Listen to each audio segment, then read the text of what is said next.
on the Aatrox as well. So we'll see if this Fiora counter pick actually finds any traction. It is theoretically really good counter pick into it with the riposte, with the refund there on the Qs as well. As we dip into support bans here, trying to deny Kai'Sa some of those common lane partners as well as more dive options. Immediately, 100 Thieves ban away that Nautilus, one of the go-to pairings. Look at this, Leona, Nautilus. Wouldn't be surprised to see a Mumu being removed from the side of the Flying Oysters.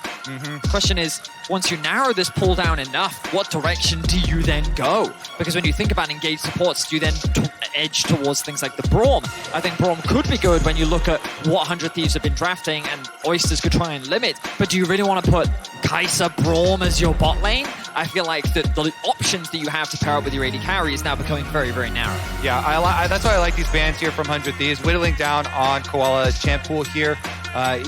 Even when enchanters were at their prime, he definitely was very, very heavy-handed towards the engaged supports and really trying to split up that Kai'Sa. Renata is available. Braum is also available. You could still go things like Rakan.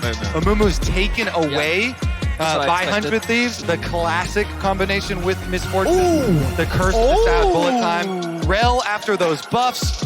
The other all in there. They pick up the Rel and they get that control mage that Mission wants. Okay, so the Flying Oysters have a little bit of a dive comp. They have very strong team fighting overall, with Rel being the primary engage, but then ultimately great backline access with the Viego and the Kai'Sa with your typical scaling control mage. 100 Thieves right now exploring what direction they want to go, because you talk about team fighting with the dive from CFO, but 100 Thieves have just overall a lot of crowd control, a lot of front-to-back threat, and then also a lot of backline access with the Akali locked in for Abbedagge. 16 games played on Akali for Abbedagge, 12 of those victories.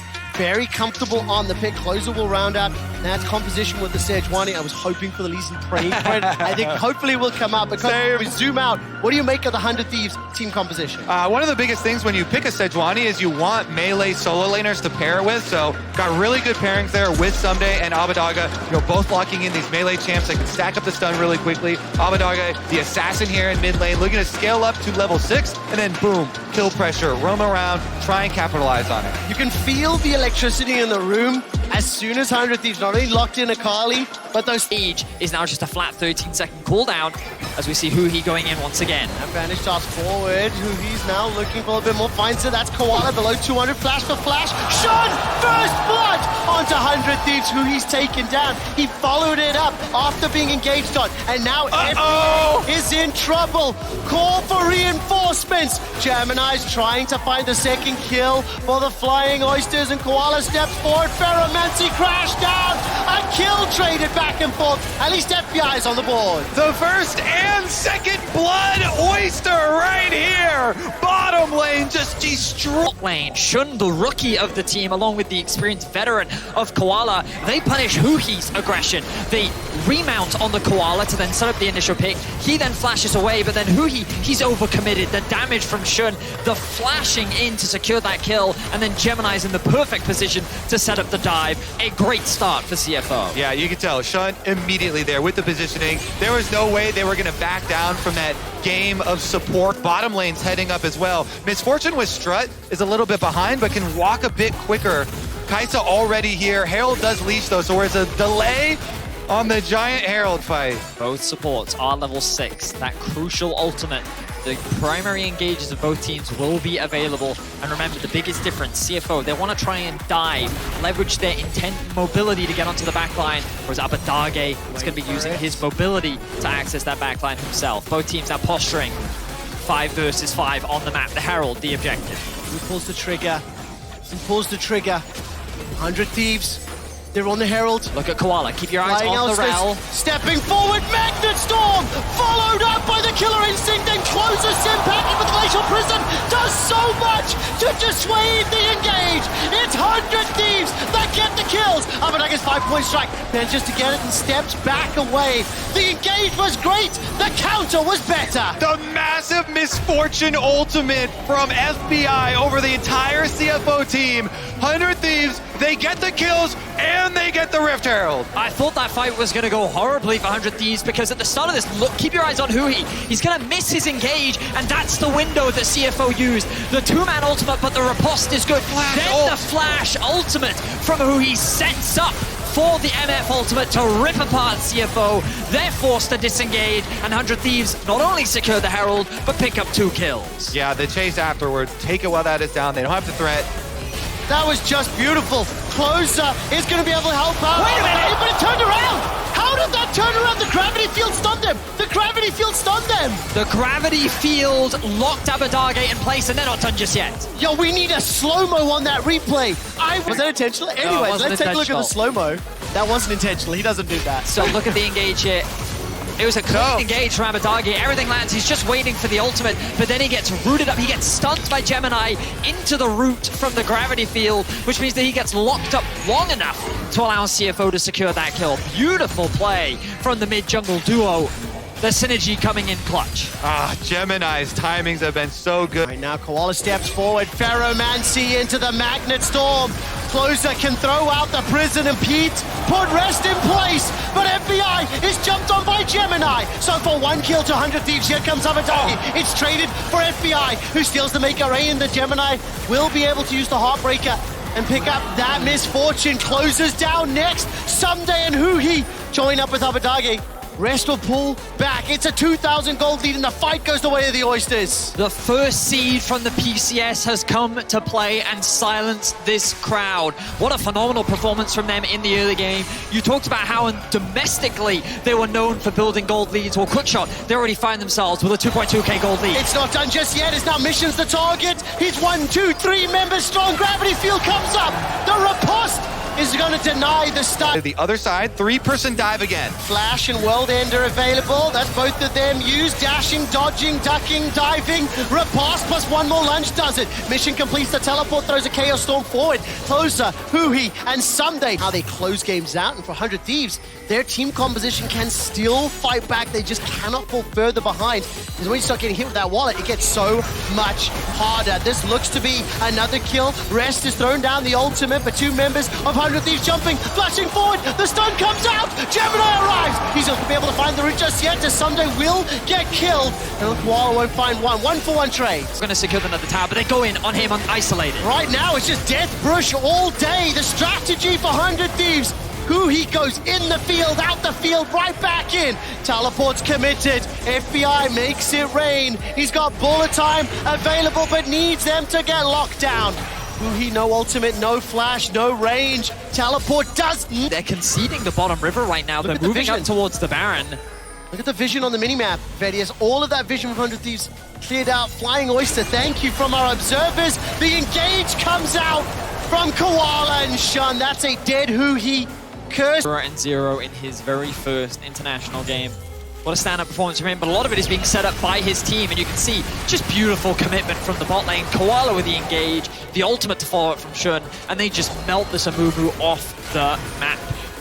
Beautiful set on a potential Baron. Right now, the pace of the game is being dictated by the Flying Oyster. 100 Thieves will once again find themselves a pick. Now, this is great. This is exactly what the 100 Thieves need. And their composition is by no means at a point that at 3K, they cannot claw it back. It's important. Stop conceding gold. Stop conceding gold. Again. Do not concede this Baron. Don't let it get stolen. You are the Thieves. Huhi's looking for a flank opportunity, but he won't be able to find it. Will be spotted out by Mission. Abadage hang on the flank, the engage from Closer. Oh, the double bluff was great, but it doesn't set up the kill. Abadage forced to run for his life now. Baron's been interrupted. Rest is trying to end 100 Thieves' world. There is too much damage, too much chase, and Flying Oyster kill 100 Thieves. A triple kill for Shun.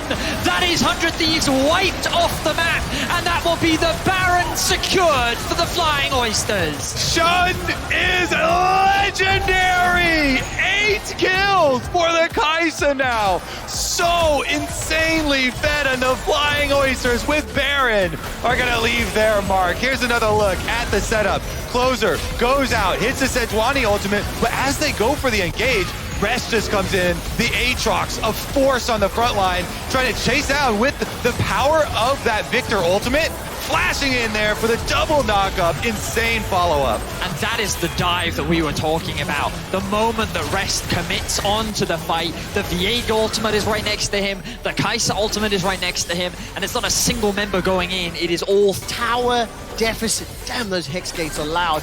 As 100 Thieves are now defending. Minions in the middle lane, they've fended off at least half of this inhibitor timer, but it's a minute to Baron, 3.5 to Sol. Exactly that, quick shot. That'll be the next main objective on the map. 100 Thieves are going to have to try and contest the Baron. If they can steal it away, they can buy more time. There's windows of opportunity for them to bounce back into this game. All right, fellas, keep pumping me full of the hopium. I need a hit now, like really bad. I mean, I think so much of this is like, Abbedagge is getting to a point where he, in theory, can execute Shun.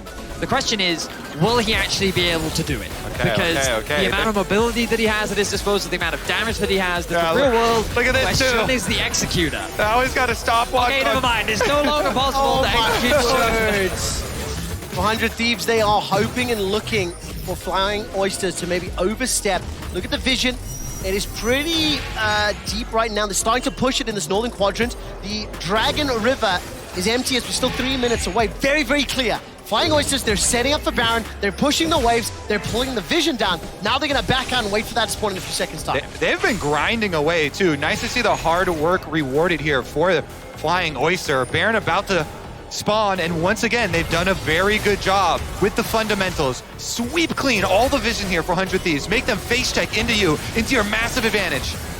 Oh, this is melting. Baron steal Hope. Hope. Is it going to happen? Back away. Flying Oysters have been disciplined most of this game. They have not overextended. Look at the base.